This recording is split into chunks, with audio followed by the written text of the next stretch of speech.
Alléluia.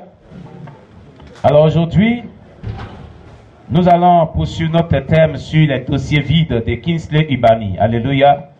Et la dernière fois, on avait vu vraiment le thème, la suite du thème sur la générosité. Aujourd'hui, nous allons voir Kingsley Ubani. Amen.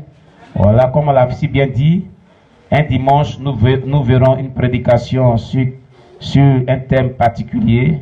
Un autre dimanche, nous voyons aussi vraiment une édification au travers vraiment de l'expérience de Kingsley Ubani. Amen. Gloire à Jésus-Christ. Alors, on va baisser la tête, on va prier pour la parole de Dieu. L'Éternel Dieu, nous te rendons toute la gloire. Nous bénissons ta parole, nous te confions nos cœurs. Nous te prions, Jésus-Christ, de bénir ta parole, de nous restaurer au travers de ta parole.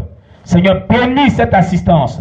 Éternel Dieu, envoie ta puissance, inonde ce lieu, et que ta grâce surabonde au milieu de nous, au nom de Jésus-Christ. Merci Seigneur, au nom de Jésus que nous t'avons prié. Amen. Alors, dans l'expérience qu'a vécue Kingsley Ubani, on est arrivé à la page 22 de son livre. Alléluia. Voilà, et on est arrivé à la 12e personne qui venait vraiment au ciel pour être jugée vraiment à la porte du ciel. Alléluia. Et nous allons voir cette 12e personne. La 12e personne vient pour être jugée. Et que... Pardon? On était à la 15e personne.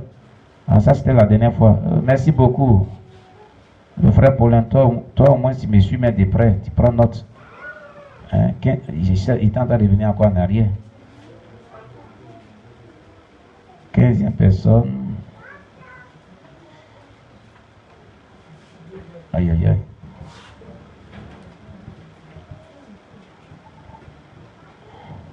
Gloire à Jésus.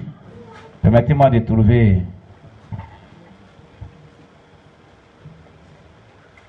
J'avais mentionné ça quelque part.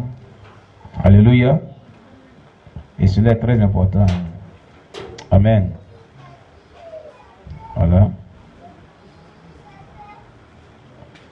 Le livre là, ils avaient mal conçu ça lorsque nous envoyait, donc c'était mélangé. C'est ça qui nous mélange actuellement. Amen. Oui. D'accord. Bon. Je ne vois pas. Hein. C'est mélangé, je crois.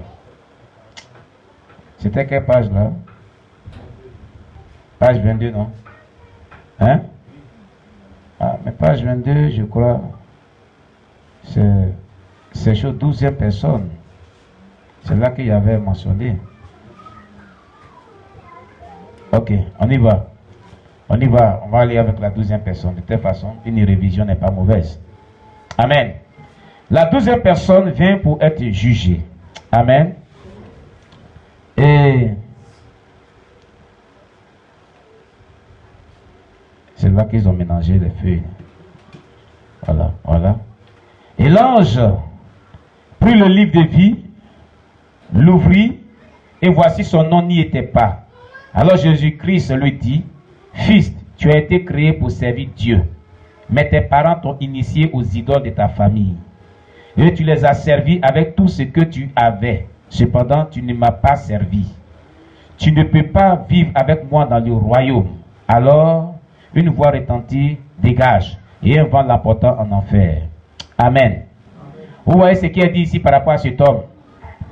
Cette 12e personne qui est arrivée pour le jugement, devant le trône du jugement, il est dit, c'est Jésus qui lui disait, Fils, tu as été créé pour me servir. Ça veut dire quoi?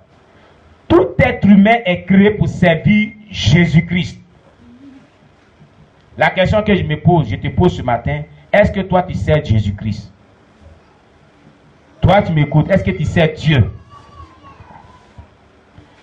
Jésus nous dit ici au travers de cette expérience, de cette personne qui s'est trouvée devant le jugement, du trône du jugement, et que Jésus a dit qu'il a été créé pour le servir, il n'a pas pu servir Dieu là. Jésus est en train de nous faire comprendre que chaque personne qui est créée sur la terre, qui est née sur la terre, disons, a été créée pour un but, pour servir Dieu. Et donc, si tu es une créature que Dieu a créée et que tu es né et que tu t'es converti à Jésus-Christ, est-ce que tu sais Dieu? Qui sait Dieu ici? Et les autres? Vous ne savez pas Dieu. Voilà ce qui est arrivé à celui qui ne savait pas Dieu. Il est dit que cet homme-là, à sa naissance, ses parents l'ont initié à adorer les idoles de sa famille. Et il a servi les idoles de sa famille au lieu de servir Dieu. Pour cela, il a été jeté en enfer. Cela veut dire quoi? Si tu ne sais pas Dieu, tu seras jeté en enfer, même si tu es chrétien. C'est un péché de ne pas servir Dieu. C'est une désobéissance à un principe biblique. Et comment on sait Dieu? Peut-être que tu te poses la question, mais comment on sait Dieu? C'est ça, on te pose la question, comment on le sait? Hein? Qui t'a posé la question, comment on sait Dieu même? Le fait que tu invites quelqu'un à Jésus-Christ, tu invites quelqu'un à Jésus-Christ, tu parles de Dieu à quelqu'un, tu évangélises, tu es là servi Dieu. Amen. Le fait que tu assistes aux réunions de prière, tu participes à l'intercession. On intercède ici, regardez, ça fait pitié, regardez, moi ça me fait pitié. Les gens suivent les prières ici. Lundi, de 18h30 jusqu'à 20h30, on intercède ici. Mais les membres de cette église, on ne les voit pas. Et c'est les gens qui sont en Europe, qui sont aux États-Unis, qui sont au Maroc, qui sont en Grande-Bretagne, qui sont au Canada, qui sont en direct présentement, sont eux qui sont en France, qui intercèdent avec nous. Vous voyez? Matin là, il faut les filmer. Il faut les filmer. Il faut les filmer. Ézéchiel, tournez la caméra. Tu vois, tout ce monde-là, ils ne viennent pas aux prières d'intercession. C'est-à-dire que ça ne vous dit rien. Même les gens sont à vous à gagner ici. Ils sont en direct ici, de Facebook. Ils participent à l'intercession. Les gens qui ne sont pas de l'église, ils viennent participer. Mais vous-même, on ne vous voit pas. Vous voyez? Mais souvent, il me pose la question, qu'est-ce que vous avez?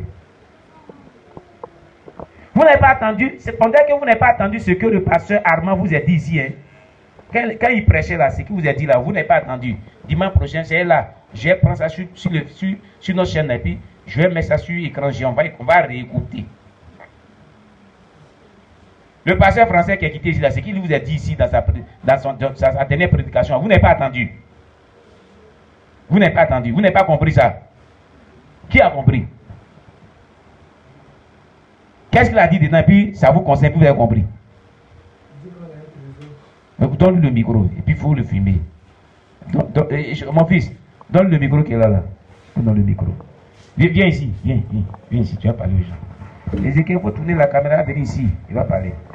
Peut-être que les autres ont oublié, il va les rappeler. Voilà, il faut parler. Ce que moi j'ai retenu dans sa prédication, c'est qu'il a dit que ici à Babré, et ici à Gagnoa précisément à Babré, nous avons un trésor. Voilà. Viens ajouter. Viens, la sœur Zélé, viens. Viens ici. On ne se met pas de côté pour dire que nous négligeons. Viens. Voilà. Lui, c'est ce qu'il a retenu. Toi, qu'est-ce que tu as retenu? Viens. Il faut passer ici, ils vont te voir. Voilà. Là, au moins, on te voit. Il a dit comme ça qu'on a un trésor ici à Gagnoa que on foule au pied, qu'on néglige. Mais c'est ce que tu as retenu. C'est tout ce que toi tu as retenu. D'accord. Vous avez compris? Mais pourquoi il avait dit ça? Pourquoi ce pasteur-là, il avait dit ça? Comment quelqu'un, il quitte jusqu'à la France, et il vient jusqu'à Babré ici, pour chercher sa restauration. Il obtient sa restauration, et avant de partir, il vous parle. Pour dire que vous avez un trésor dans vos mains, vous foulez au pied, vous négligez, vous blâmez. Je suis venu, c'est comme si je vous dis que je suis venu, il y a pris pour moi, je m'en vais. Et ça continue. Parce que si vous avez compris son message là, vous n'avez pas manqué un seul programme de l'église. Mais c'est vrai. C'est vrai. Alléluia. Vous n'avez pas manqué, mais vous manquez. Vous venez quand vous voulez.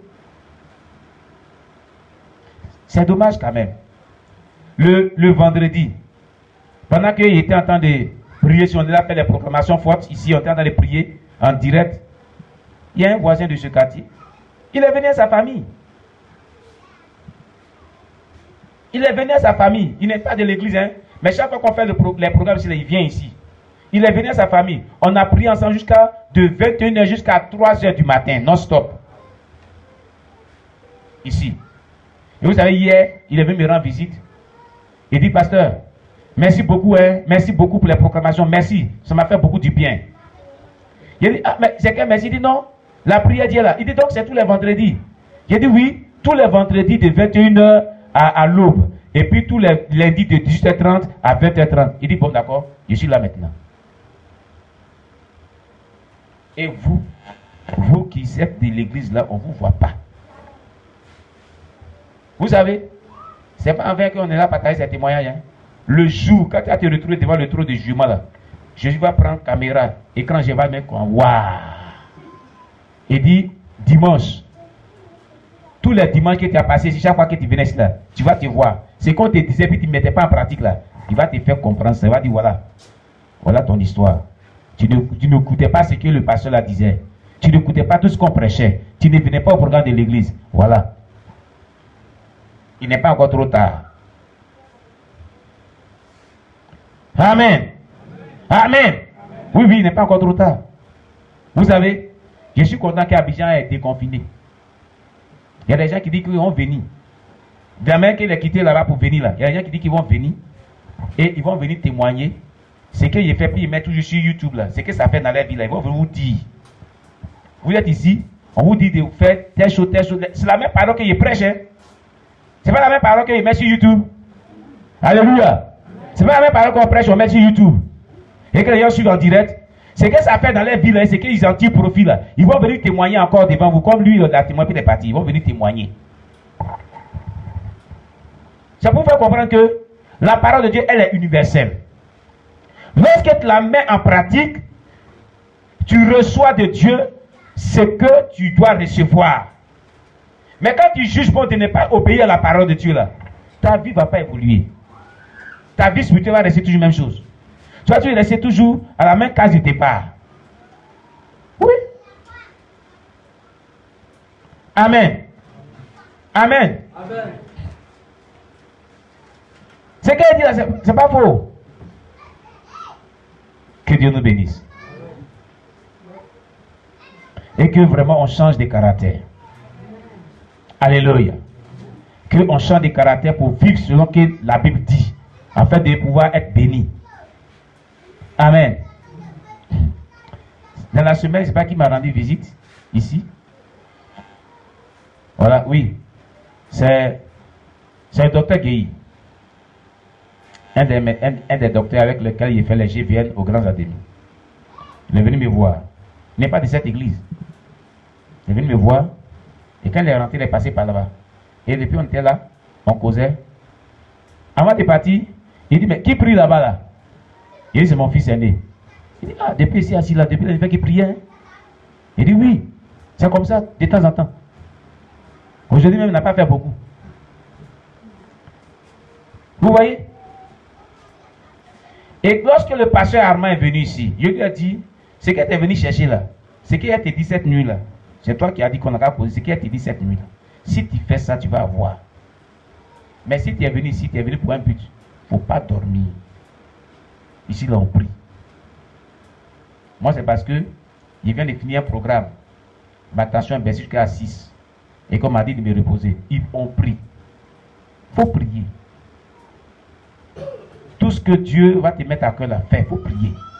Prie seulement. Tu vas voir, tu vas partir ici, tu vas recevoir ce qu'il a. Jour pour jour, nuit pour nuit, il se repose. À partir de minuit, il prie jusqu'à 6 heures, souvent même 7 heures. Depuis que la Bible est ici, jusqu'à ce qu'il quitte ici. Vous avez entendu tout ce qu'il a dit ici. Amen. La prière, elle est puissante. Alléluia.